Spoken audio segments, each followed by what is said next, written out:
Everglades West in the beautiful Everglades, one of the natural wonders of the whole world. My resort here, which is natural, been out here all my life since I was a little boy, and the wildlife is so plentiful. We left camp, what, 5 minutes ago. 5 minutes ago. And we got this monster right behind us. And here we got a bear right here. So what we're gonna do today is we're gonna ride around through our natural ranch.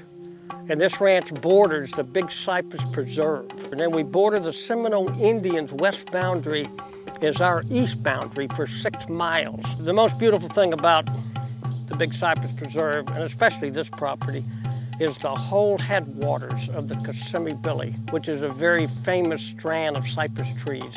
And we even have 500-year-old cypress trees. Those trees were there when the Spaniards landed in the 1500s. What we're gonna do now, we're gonna keep traveling throughout the beautiful ranch we have here, see if we can see deer, turkeys, hogs, bear, and maybe a panther. That can be wonderful. And that would be the Grand Slam of the Everglades. The possibility to find a Florida panther in the wild is very small. By going out with Alligator Run, everything can be possible. I've been out here so long with the wildlife that a lot of the deer come when they see Alligator Run. Well, they know Alligator Run's coming with some corn. White-tailed deer is a very shy critter, and very rare they come close to people.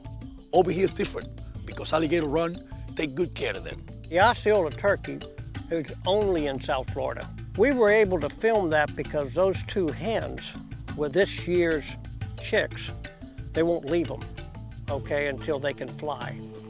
Oh, look. Wow. There's a bear and a hog together. Together, that is crazy. Wow, that is not something that we see every day. Those hogs got loose 500 years ago when the Spaniards landed on the west coast of Florida, and they interfaced with the Calusa Indians, got in a big battle, and the Calusas were warriors. The cows, the horses, and the hogs got loose. They entered into the Everglades and acclimated to the environment and multiplied by the millions. Got a big bear coming in on us, and I think the way that bear's acting, we need to be a little bit careful. Okay, big boy, you need to go that way. And most people, they think everything out here is gonna come and get them. Yeah, I wouldn't advise the average person to be standing as close as we are. But I've been in this environment all my life since I was 3 years old and pretty well know what's dangerous and what isn't. You know, this particular area, I've seen a lot of panthers. Matter of fact, I have a trail camera in this area that's got all kind of pictures of panthers, so our chance of seeing a panther in this area is very good.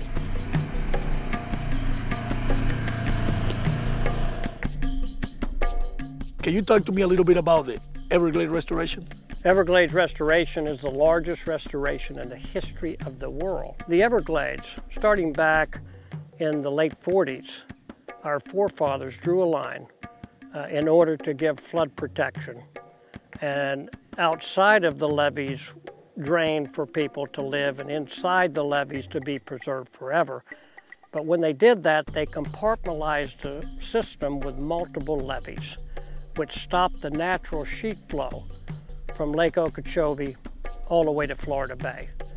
Everglades restoration is to decompartmentalize and have a natural flow in the river of grass, and also a quality of water to meet 10 parts per billion in order to save the Everglades. Commissioner, what are we doing today to protect the panther, and what is the future in the Florida panther? When the late 70s, early 80s, we were down to 28 to 30 panthers. The population was so low with their interbreeding that we were starting to have genetic problems. Fortunately, the panther study started. And here we are today with a tremendous success story, a tremendous increase in population. And the biggest threat to the panther today is loss of habitat. Managing our public lands, proper compatible water levels in a wetland environment that's compatible with the environment, the ecology, all of our wildlife, and all of our endangered species.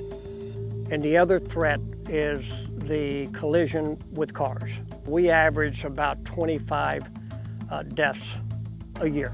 What does that mean? Two things. Number one, we need more fencing. We need more underpasses because the Panther, and it's a proven fact on Alligator Alley, they use those underpasses.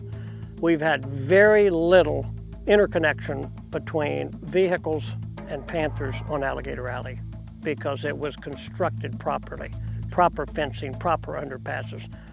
But on the Tamiami Trail and on 846 and 833 and all these highways that travel through the beautiful Big Cypress Preserve, River of Grass, all the way to the Caloosahatchee, we have about 25 Panthers a year killed. So more underpasses, more fencing, better management in control of our water levels that are compatible with the Panther.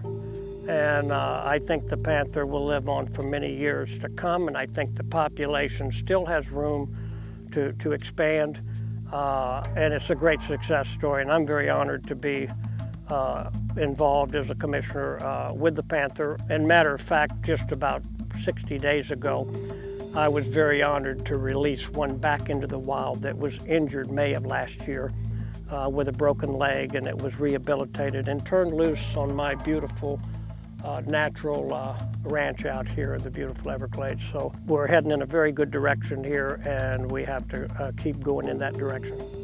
Oh, look there. Look, see all the hogs? Oh, yeah. Yeah, see them running. They're running off to the left, right over there. See right through there? Oh, look, there's a Panther.